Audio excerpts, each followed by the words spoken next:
Hello friends, this is Dr. Sachin Goswami and I welcome you on our YouTube classes Goswami Classes. दोस्तों आज मैं Chinua Achebe का लिखा हुआ famous novel things fall apart आपको पढ़ाने वाला हूँ। मैं केवल आपको इसकी स्टोरी ही नैरेट नहीं करूँगा, बल्कि इससे रिलेटेड जो क्वेश्चंस एग्ज़ाम में आते हैं वो सभी क्वेश्चंस आपके साथ डिस्कस किए जाएंगे। तो अच्छी तरह से समझते हुए चलना, चाहे वो टाइटल हो या थीम हो, कैरेक्टर्स हो या फिर पूरा कंटेंट हो, पूरी कहानी हो। तो दोस्तों हर चीज़ आपको बड़े ध्यान से समझनी है और कहते हैं ना कि सब्लिमिटी के साथ समझेंगे तो ज़्यादा अच्छा लगेगा। अब आप सोच रहे होंगे कि सर ये सब्लिमिटी क्या है। दोस्तों सब्लिमिटी आपने सबलाइम को सुना होगा। लॉन्जाइन्स एक फेमस क्रिटिक हुए हैं, उन्होंने भी ऑन दी सबलाइम की बात की थी। और सब्लिमिटी क्या होती है? सब्लिमिटी मतलब एक ग्रैंडर जो इफेक्ट होता है, it means the compound effect of all the quality that is found in the every piece of literature, that is sublimity. वो क्वालिटी जो कि आपको लिटरेचर के उस तत्व में मिलेगी जिसको आप एंजॉय करते हैं। और सब्लिमिटी में ट्रू सबलाइम और फॉल्स सबलाइम दोनों आ जाते हैं दोस्तों। तो जब हम ट्रू सबलाइम की बात हम करते हैं तो उसका मतलब होता है एक ऐसा वर्क जिसको आप एंजॉय करें। और मुझे उम्मीद है कि आप इस नॉवल थिंग्स फॉल अपार्ट को भी यहाँ पर एंजॉय करने वाले हैं। तो सबसे पहले तो ये पहला क्वेश्चन आपके लिए बनता है, थिंग्स फॉल अपार्ट किस प्रकार का वर्क है? आपका आंसर होगा नॉवल है ये। और किसका नॉवल है? आपका आंसर होगा चिनुआ अचेबे का नॉवल है।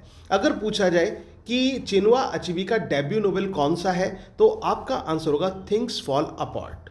क्या आंसर होगा? थिंग्स फॉल अपार्ट जो है ये चिनुआ अचेबे का ये डेब्यू नॉवल है जो कि 1958 में पब्लिश हुआ था। दोस्तों ये जो नॉवल है थिंग्स फॉल अपार्ट, सबसे पहले तो आपको ये समझना होगा कि थिंग्स फॉल अपार्ट का टाइटल कहाँ से लिया गया है। तो टाइटल की अगर जो हम बात करें तो ये थिंग्स फॉल अपार्ट आपने इसे जरूर सुना होगा अगर आपने डब्ल्यू बी येट्स की पोएम द सेकंड कमिंग को पढ़ा हो। दोस्तों डब्ल्यू बी येट्स यानी कि विलियम बटलर येट्स, जिनको एक सिंबॉलिक पोएट के रूप में जाना जाता है, उनकी एक पोएम हुई है the second coming. Second coming की बात करें तो सेकंड कमिंग का मतलब होता है the second incarnation of God. Second coming का मतलब क्या होता है दोस्तों? सेकंड कमिंग का मतलब the second incarnation of God, जिसमें जो पोएट हैं वो किस चीज़ की बात करते हैं? सेकंड इनकारनेशन की बात करते हैं कि भगवान का दूसरा अवतार जरूर आएगा। क्यों आएगा? क्योंकि पाप बढ़ते जा रहे हैं। और वहीं पर ये लाइन आती है दोस्तों इस पोएम में, तीसरी लाइन है, turning and turning in the widening gyre, the falcon can not hear the falconer, things fall apart, the center cannot hold. The mere anarchy is loosed upon the world, and the blood dimmed tide is loosed, and everywhere the ceremony of innocence is drowned. The best lack all conviction, while the worst are full of passionate intensity. दोस्तों ये first passage है उस poem का जहां से ये title लिया गया है। यानी कि क्वेश्चन आपके लिए बन गया कि थिंग्स फॉल अपार्ट का टाइटल चिनुआ अचेबे ने कहां से लिया है। तो आपका आंसर होगा डब्ल्यू बी येट्स की पोएम सेकंड कमिंग से। सेकंड कमिंग की तीसरी लाइन यही आती है थिंग्स फॉल अपार्ट, जिसमें वो कहते हैं कि एक गोल पहिया है घूम रहा है, और गोल गोल पहिया घूमते हुए एक जो शिकारी चिड़िया है, मतलब गोल गोल पहिए की तरह घूमते हुए एक शिकारी चिड़िया अपने शिकार की आवाज को नहीं सुन पा रही है। और उसी प्रकार से जो चीजें हैं वो एक दूसरे से पृथक प्रतीत हो रही हैं, और इस संसार में अराजकता की स्थिति छा गई है, और जो बेचारे सीधे साधे लोग हैं उनका कत्ल हो रहा है। और दूसरी तरफ जो सादगी है वो एक तरह से समाप्त हो चुकी है, और जो बुरे लोग हैं उनके अंदर बहुत ज़्यादा उत्तेजना है, बहुत ज़्यादा दृढ़ विश्वास है, और जबकि जो अच्छे लोग हैं इस दृढ़ इच्छा से ग्रस्त है, यानी कि उससे कमी, इस दृढ़ इच्छा की उनमें कमी है। तो ये जो टाइटल है ये आई होप कि आपके समझ में आया होगा। तो अभी तक मैंने आपको बताया दोस्तों कि थिंग्स फॉल अपार्ट जो है ये एक नॉवल है, ये डेब्यू नॉवल है किसका? चिनुआ अचेबे का। चिनुआ अचेबे जो कि एक नाइजीरियन ऑथर हैं, ध्यान रखना। चिनुआ अचेबे कैसे नॉवलिस्ट हैं, कैसे राइटर हैं? नाइजीरियन नॉवलिस्ट हैं, और 1958 में उनका ये नॉवल पब्लिश हुआ जो कि डेब्यू नॉवल है, और टाइटल इसका डब्ल्यू बी येट्स की पोएम जो सेकंड कमिंग से लिया गया। अब आपको लग रहा होगा कि हम केवल स्टोरी नहीं डिस्कस कर रहे हैं, रादर जो क्वेश्चंस एग्जाम में पूछे जाते हैं, पूछे जा सकते हैं, उनको भी मैं साथ के साथ डिस्कस करूंगा। And that is the difference, यही अंतर है दोस्तों।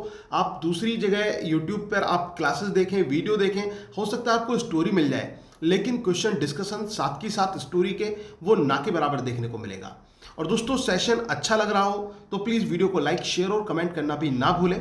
और नए हैं चैनल पर तो प्लीज़ चैनल को सब्सक्राइब जरूर कर लीजिए और बेल आइकन को भी प्रेस कर देना, ताकि आपको रेगुलर नोटिफिकेशंस भी मिलते रहें। तो इतना हमारा क्लियर हुआ, आगे बढ़ते हैं। दोस्तों ये जो नॉवेल है इसकी थीम क्या है? तो it represents the pre colonial life in the south eastern part of Nigeria. याद रखना, जो नाइजीरिया का साउथ ईस्टर्न पार्ट है उसमें उसकी प्री कॉलोनियल लाइफ को ये रिप्रेजेंट करती है, यानी कि इन्वेटेड बाय द यूरोपियंस। किस प्रकार से यूरोपियंस आए और उनका किस प्रकार से 19th सेंचुरी में एक इम्पैक्ट देखने को मिला, उसको ये दर्शाती है ये कहानी थिंग्स फॉल अपार्ट। तो कुल मिलाकर एक बदलता नाइजीरिया आपको यहाँ पर देखने को मिलेगा। और यहाँ पर जो स्थिति है अफ्रीका की, उसको रिप्रेजेंट किया गया है कि किस तरह से जो ट्राइब पीपल हैं वो एक चेंज चाहते थे, एक बदलाव चाहते थे। तो उसको इस कहानी में रिप्रेजेंट किया गया है थिंग्स फॉल अपार्ट में। और मुख्य रूप से अगर जो कहानी को देखा जाए दोस्तों, तो ये जो कहानी है ये ओकोंक्वो की कहानी है। अब आप सोच रहे होंगे कि ओकोंक्वो कौन है दोस्तों? ये कहानी का प्रोटोगोनिस्ट है। ओकोंक्वो कौन है? कहानी का प्रोटोगोनिस्ट है। तो चलिए हम पहले कैरेक्टर डिस्कस ही कर लेते हैं। इतना तो क्लियर हो गया आपके कि क्या पृष्ठभूमि है कहानी की, किस पर यह आधारित है, कब ये पब्लिश हुई, टाइटल इसका कहाँ से लिया गया। अब इसके बाद एक कैरेक्टर्स की तरफ मूव करते हैं। तो सबसे पहला कैरेक्टर हमारे बीच में जो आता है वो है ओकोंक्वो। ओकोंक्वो की बात करें दोस्तों तो ये कहानी का प्रोटोगोनिस्ट है। ये क्वेश्चन इंपॉर्टेंट है, एग्जाम में पूछा जा सकता है कि who is the hero of the story things fall apart. Things fall apart का हीरो कौन है? तो आपका आंसर होगा ओकोंक्वो। ओकोंक्वो की बात करें तो ये एक फेमस रेसलर रहा। और इसकी पहचान कब से बनी? दोस्तों ओकोंक्वो की पहचान बनती है जब ये एक रेसलिंग मैच ये लड़ रहा होता है, एक कुश्ती का मैच है। एक ऐसा पहलवान होता है जिसको कोई भी नहीं हरा पाता। तब ओकोंक्वो वहाँ पर जाता है, और जब ओकोंक्वो वहाँ पर जाता है तो उस समय वो एज अ रिजल्ट ओकोंक्वो जो है वो उस पहलवान को, उस रेसलर को हरा देता है। ओकोंक्वो जब उस रेसलर को हरा देता है तो उस समय एक लड़की होती है जो ओकोंक्वो की इस बहादुरी को देख रही होती है। और उस लड़की का नाम दोस्तों, उस लड़की का नाम होता है इक्विफी। क्या नाम है? इक्विफी उस लड़की का नाम होता है जो ओकोंक्वो की उस बहादुरी को देख रही होती है। और ओकोंक्वो की बहादुरी को देखकर वो उसके प्रति आकर्षित हो जाती है, बल्कि उससे प्रेम हो जाता है। लेकिन इक्विफी का स्टेटस बहुत ऊंचा था और उसके परिवार वाले ओकोंक्वो को मतलब एक्सेप्ट नहीं करेंगे, ये इक्विफी को पता था। और यही कारण था कि इक्विफी जो है वो किसी अन्य व्यक्ति से शादी कर लेती है। लेकिन शादी के 2 साल बाद इक्विफी वहाँ से भाग जाती है और ओकोंक्वो के पास दोबारा आ जाती है और ओकोंक्वो से वो शादी कर लेती है। इतना क्लियर हुआ दोस्तों? तो ओकोंक्वो के मैंने आपको बताया, ओकोंक्वो कहानी का प्रोटोगोनिस्ट है। और इसकी अगर जो हम बात करें पत्नी और बच्चों की, तो ये भी समझना जरूरी है। इक्विफी तो ये इनकी सेकंड वाइफ थी ओकोंक्वो की। तो दोस्तों इनकी 3 पत्नियां हैं। ये जो ओकोंक्वो है, ओकोंक्वो की कितनी पत्नियां हैं? 3 पत्नियां हैं। और इन 3 पत्नियों से टोटल नंबर ऑफ चिल्ड्रन है 10।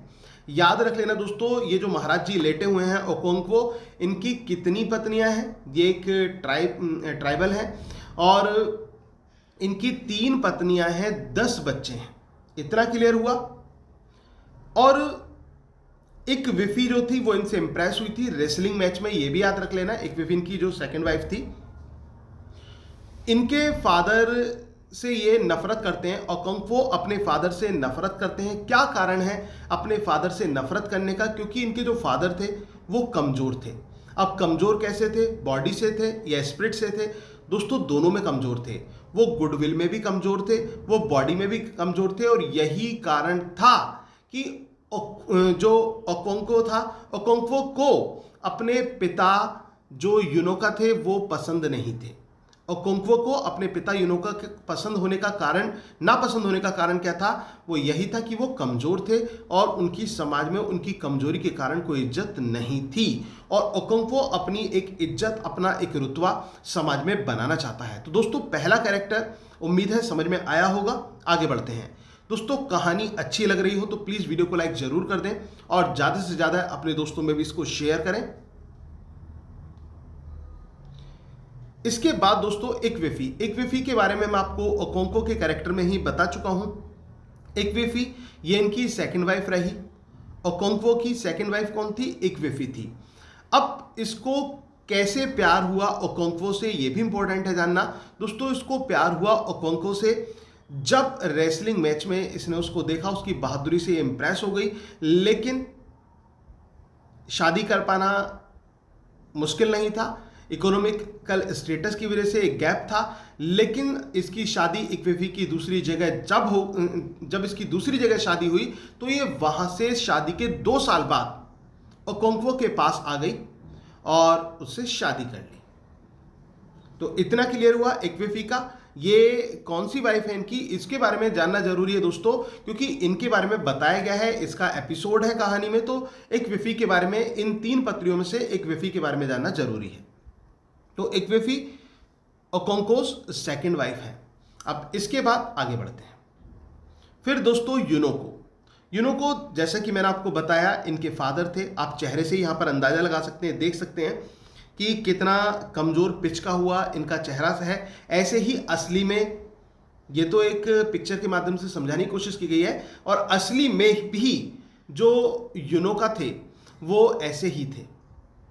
यूनोको जो थे वो बिल्कुल ऐसे ही थे कि वो बहुत कमज़ोर थे, वो बाय बॉडी भी बाय स्पिरिट भी। और यही कारण था कि ओकोंक्वो जो था वो अपने फादर यूनोका से नफरत करता था और उसको ये था कि वो अपनी मैस्कुलिन पावर को बनाकर रखना चाहता है। और दोस्तों इसी वजह से अपनी पत्नियों की पिटाई करता था ये। इवन इक्वेफी की भी ये पिटाई करता था, पीटता था उन्हें अपनी मैस्कुलिन पावर को दर्शाने के लिए। और इतना ही नहीं, अपने बच्चे को, जो नेक्स्ट कैरेक्टर मैं आपको बताऊंगा, अपने बच्चे को भी, जो न्योय था, उसको भी ये पीटा करता था। और इतना ही नहीं पीटता था, उससे खुद को भी पिटवाता था। उसको लगता था कि मेरे पिता की तरह ये न रह जाए कमजोर, तो इस वजह से इसको पीटना बहुत जरूरी है और खुद पर भी पिटवाना, खुद को भी पिटवाना जरूरी है ताकि इसके अंदर एक ताकत आए।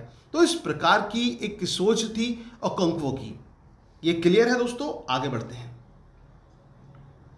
इसके बाद न्योय के बारे में जैसे कि मैंने आपको बताया, ये इनका बेटा है न्योय जो है।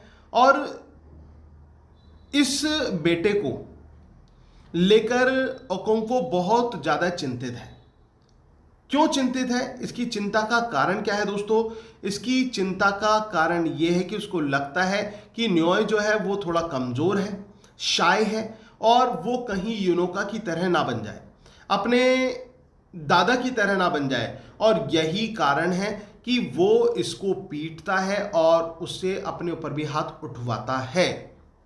क्योंकि न्योय को अपने पिता की मैस्कुलिन पावर की अपेक्षा अपनी माँ की जो कहानियाँ हैं वो सुनना पसंद होता है। और यही कारण है कि वो इसकी माँ को भी पीटता है, इसको भी पीटता है ओकोंक्वो। और उसको लगता है कि कहीं ये जो बच्चा है ये आगे चल के जो है यूनोका की तरह उसका नाम बदनाम ना कर दे, यानी कि उसके फादर की तरह ओकोंक्वो के।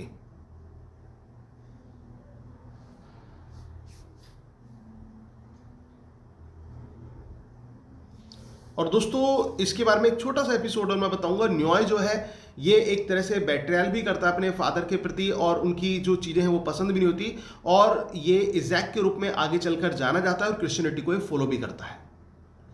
इसके बाद इकिमिफुना दोस्तों ये एक ट्राइब का ही एक बॉय है, ट्राइबल बॉय है। और इसके जो फादर हैं, इकिमी फुना के जो फादर हैं, वो एक व्यक्ति का कत्ल कर देते हैं,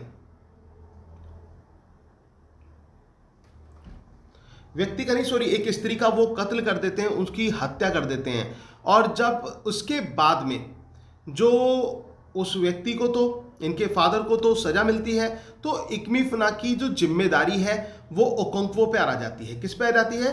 ओकोंक्वो पे आ जाती है। और ओकोंक्वो इकमी फुना को अपने बेटे की तरह पालता है। कारण क्या? कारण ये था कि ये बहादुर था, इकमी फुना बहादुर था, और इसकी बहादुरी की वजह से इसे इंप्रेस होता है और वो चाहता है कि उसका नाम होगा, उसका नाम होगा। और यही कारण था कि वो इकमी फुना को अपने साथ रखता है। लेकिन बाद में दोस्तों यही इकमी फुना ओकोंक्वो के द्वारा मारा जाता है। अब कैसे मारा जाता है, किन परिस्थितियों में मारा जाता है, जब आप कहानी सुनेंगे तो आपको और ज़्यादा अच्छा समझ में आएगा। दोस्तों कैरेक्टर्स के साथ साथ फिर भी आपके काफ़ी हद तक कहानी आपको पता चल रहा होगा कि किस बारे में ये कहानी है। अब इसके बाद दोस्तों नेक्स्ट कैरेक्टर हमारे बीच में जो आता है वो है इजिन्मा। इजिन्मा का कैरेक्टर है दोस्तों, ये जो इनकी सेकंड वाइफ थी इक्विफी, ओकोंक्वो की सेकंड वाइफ इक्विफी से बेटर है, और ओकोंक्वो की बहुत ही प्यारी फेवरेट डॉटर है। ये बहुत सुंदर दिखती है, बहुत अच्छी लगती है। और सबसे बड़ी बात इसके कैरेक्टर में ये देखने को मिलती है कि इजिन्मा अपने फादर ओकोंक्वो की तरह बनना चाहती है, उनका फेवर करना चाहती है। और यही कारण है कि एक अच्छी पर्सनैलिटी होने के बावजूद भी she decides not to marry, ये शादी ना करने का फैसला लेती है। और शी इज क्वाइट ब्रेव, और ये बहुत बहादुर भी है। That is why Okonkwo gives preference to Ezinma. तो ये दोस्तों इजिन्मा ये ओकोंक्वो की फेवरेट डॉटर के रूप में हम इसको कह सकते हैं। इसके बाद नेक्स्ट कैरेक्टर दोस्तों हमारे बीच में आता है ओबेरिका। ओबेरिका का कैरेक्टर जो है ये आता है। ओबेरिका कौन है? ये एक तरह से कंसल्टेंट मान लीजिए, इसके लिए काउंसलर मान लीजिए ओकोंक्वो के लिए, और उससे बढ़कर ये दोस्तों दोस्त है। तो ये ओकोंक्वो का बेस्ट फ्रेंड है। ओकोंक्वो का बेस्ट फ्रेंड कौन है? ओबेरिका। ओबेरिका कौन है दोस्तों? ओकोंक्वो का best friend. Is that clear? आगे चलें, आगे बढ़ते हैं। इसके बाद नेक्स्ट कैरेक्टर हमारे बीच में आता है मिस्टर ब्राउन। मिस्टर ब्राउन और मिस्टर स्मिथ ये दो major English characters, missionary characters के रूप में हमें देखने को मिलेंगे। जैसे कि मैंने आपको बताया दोस्तों, पोस्ट कॉलोनियल लाइफ को ये कहानी रिप्रेजेंट करती है, और इसमें किस प्रकार से यूरोपियन का इम्पैक्ट रहा, किसके ऊपर? जो ट्राइबल्स थे उनके ऊपर, और किस तरह से उन्होंने इन साधारण दिखने वाले व्यक्तियों को अपनी जो क्रिश्चियन सिविलाइजेशन थी, इनकी जो कल्चर थी, उसकी तरफ आकर्षित किया। और न केवल आकर्षित किया बल्कि क्रिश्चियनिटी में कन्वर्ट कराने में भी इन्होंने सक्सेस प्राप्त की। तो दोस्तों मिस्टर ब्राउन और मिस्टर स्मिथ जो हैं ये दो क्रिश्चियन मिशनरीज हैं। कौन है ये क्रिश्चियन मिशनरीज हैं, जिनका मुख्य काम क्या है? जिनका मुख्य काम है कि कन्वर्ट कराना, लोगों को अपने धर्म की तरफ कन्वर्ट कराने का इनका मुख्य काम हमें दिखाई पड़ता है। अब इतना आपके समझ में आ गया होगा। अब इसके बाद दोस्तों अब एक बार ये भी समझते हुए चलिए, फिर से एक छोटा सा ये समझते हुए चलिए, जो मैंने आपको बताया थिंग्स फॉल अपार्ट जो है ये चिनुआ अचेबे का एक डेब्यू नॉवेल है। 1958 में ये नॉवेल पब्लिश हुआ। ये प्री कॉलोनियल लाइफ को दर्शाता है, south eastern part of Nigeria को invaded by the Europeans in 19th century. ये समझ में आ गया। और इसका जो मुख्य प्रोटैगोनिस्ट है वो ओकोंक्वो है, कहानी का मुख्य नायक। और ओकोंक्वो एक ऐसा व्यक्ति है जो अपनी मिट्टी से जुड़ा हुआ है, और मिट्टी से जुड़ा होने के कारण एक तरफ तो लोग क्रिश्चियनिटी की तरफ मूव हो रहे थे, लेकिन दूसरी तरफ ओकोंक्वो अपने धर्म, अपनी संस्कृति, अपनी मिट्टी को नहीं छोड़ना चाहता था, और वो उस पर अड़िग रहा। और अंत में चाहे उसको अपमानित होना पड़ा, लेकिन उसने अपने प्राण त्याग दिए। कहने को सुसाइड किया, जो कि एक पाप था उनके धर्म में, लेकिन इसने क्रिश्चियनिटी को फॉलो नहीं किया, और दूसरों को भी सलाह ये दी कि वो क्रिश्चियनिटी को फॉलो ना करें। ये मैंने आपको बताया। और टाइटल मैंने आपको बताया दोस्तों कहां से लिया गया। टाइटल लिया गया द सेकंड कमिंग से, जो कि W.B. येट्स की पोएम सेकंड कमिंग है। और उसमें एक लाइन आती है थिंग्स फॉल अपार्ट, कि चीज़ें एक दूसरे तितर बितर प्रतीत होती हैं, लेकिन समाज में क्या है, इसकी केंद्र बिंदु को नहीं थामा जा सकता। बेचारे निर्दोष लोगों को हमेशा अपमानित होना पड़ता है और निर्दोष लोगों का खून बहाया जाता है। अब स्टोरी की तरफ मूव करते हैं, तो चलते हैं दोस्तों कहानी की तरफ। थिंग्स फॉल अपार्ट की ये उम्मीद है कि इतना तो आपको समझ में आ ही गया होगा। अगर कहानी अच्छी लग रही हो तो दोस्तों वीडियो को लाइक ज़रूर कर दें। तो ओकोंक्वो कहानी का प्रोटोगोनिस्ट है। ये नाइजीरिया के एक ट्राइबल एरिया में रहता है और ये भी एक ट्राइब है, और ये अपने धर्म, संस्कृति, अपनी सभ्यता से जुड़ा हुआ व्यक्ति है ओकोंक्वो।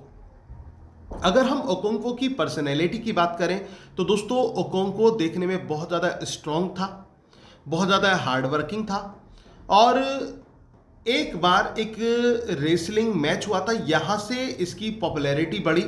जब रेसलिंग मैच हुआ था तो उस मैच में उसने ऐसे पहलवान को हरा दिया था जिसको उससे पहले किसी ने भी नहीं हराया था, और इस कारण ओकोंक्वो की जो फेम थी वो पूरे गांव में बहुत ज़्यादा बढ़ गई।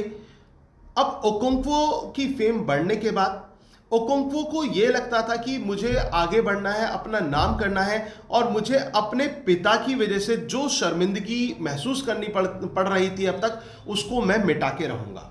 अब इनके जो फादर थे दोस्तों, ओकोंक्वो के फादर का नाम था यूनोका। यूनोका जो थे ओकोंक्वो के फादर, ये बहुत ज़्यादा कमज़ोर थे। किस तरह से कमज़ोर थे? शारीरिक रूप से कमज़ोर थे, मानसिक रूप से कमज़ोर थे, हर तरह से वो कमज़ोर थे। और उनका जो बिजनेस था दोस्तों, मैं गलत बोल गया दोस्तों, उनकी जो खेती थी उसको भी इसके फादर सही से निभा नहीं पाए थे, उसको भी सही प्रकार से नहीं कर पाए थे।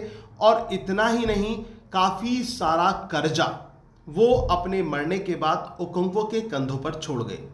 अब ओकोंक्वो ने बहुत मेहनत की और उस सारे कर्जे को उतार दिया, बहुत ज़्यादा समृद्धता, पैसा सब हासिल कर लिया ओकोंक्वो ने।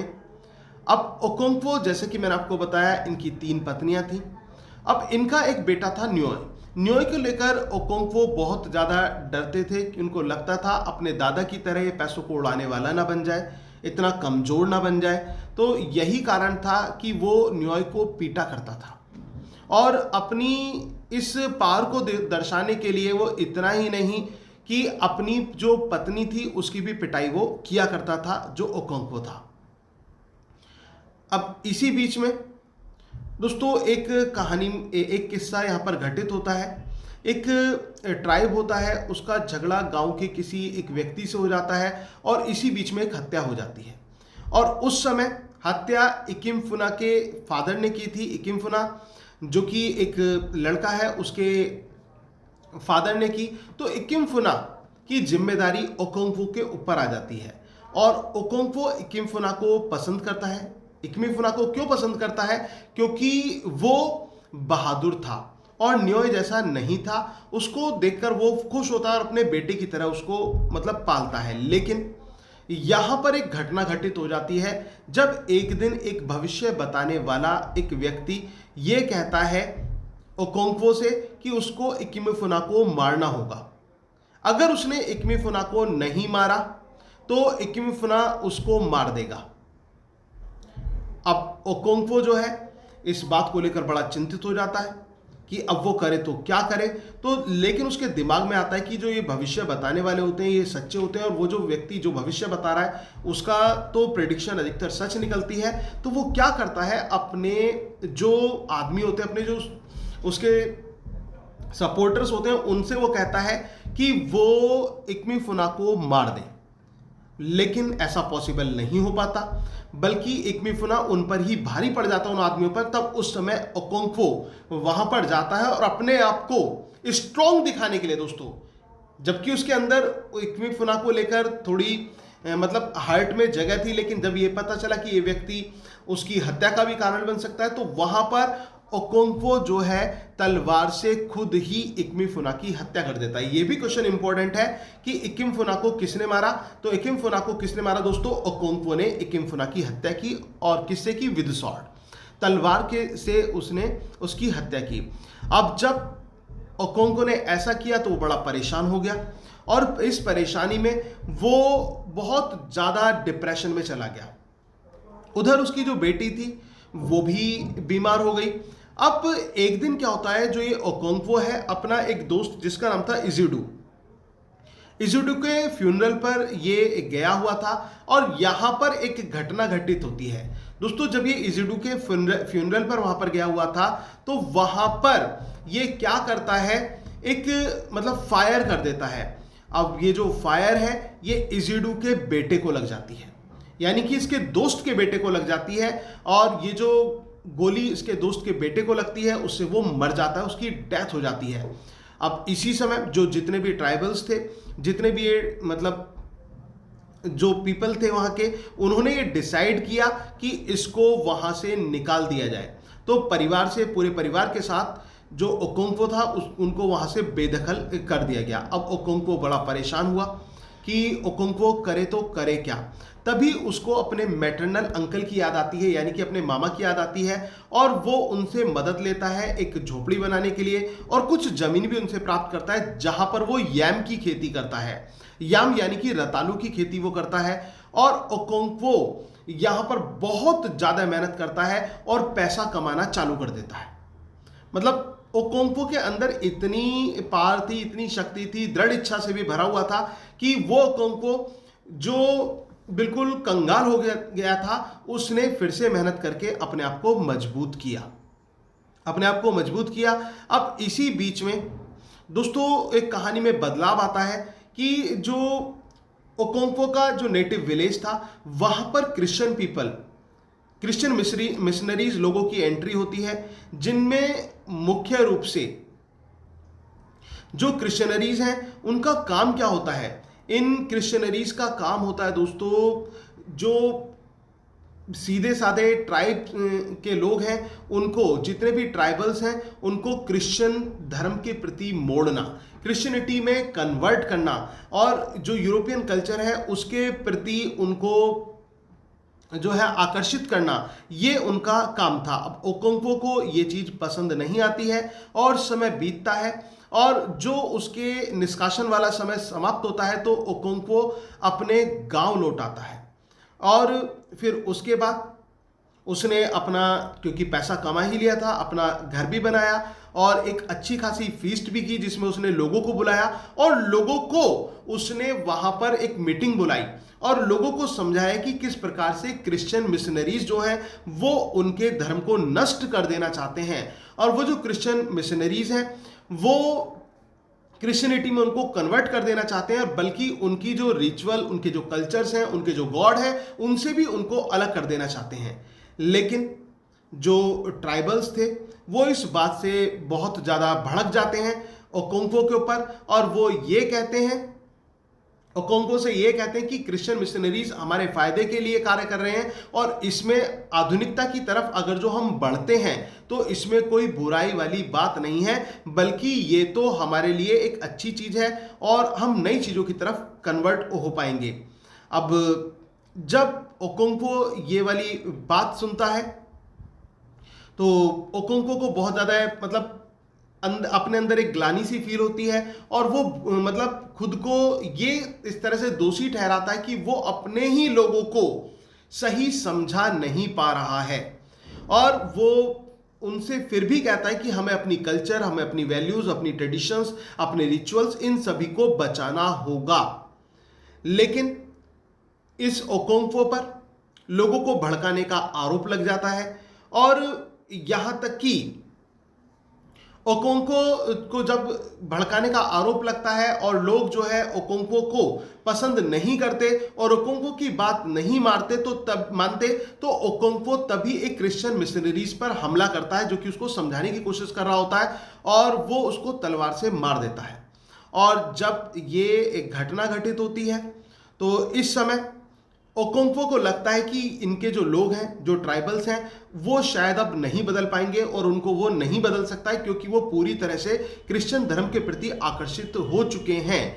और उस समय क्योंकि ओकोंक्वो ने अपराध किया था और जब अपराध के लिए उसको उसकी सजा मिलने वाली थी, यानी कि पुलिस उसको गिरफ्तार करने आने वाली होती है, तो ओकोंक्वो जो है वो गिरफ्तार नहीं होना चाहता है और सेल्फ रेस्पेक्ट के साथ वो मृत्यु को प्राप्त होना चाहता है। तो वो क्या करता है, फांसी लगा लेता है। लेकिन ये फांसी लगाना भी उसके लिए एक बेइज्जती का कारण बन जाता है। अपराध तो ये था ही, क्योंकि ट्राइबल्स के बीच में ये सबसे बड़ा अपराध माना जाता था आत्महत्या का। और जैसे फादर की एक इज्जत नहीं थी, उससे ज्यादा बेइज्जती ओकोंक्वो, वो व्यक्ति जो अपनी इज्जत के लिए हमेशा जीता रहा, वो व्यक्ति लास्ट में एक बेइज्जती वाली मृत्यु को प्राप्त हो जाता है क्योंकि उसने फांसी लगा ली थी, और जो कि बहुत ही ज्यादा एक निंदा का विषय था। तो दोस्तों ये कहानी थी थिंग्स फॉल अपार्ट, जो कि डेब्यू नॉवल था चिनुआ अचेबे का, और जो कि एक्सप्लेन किया डॉक्टर सचिन गोस्वामी ने।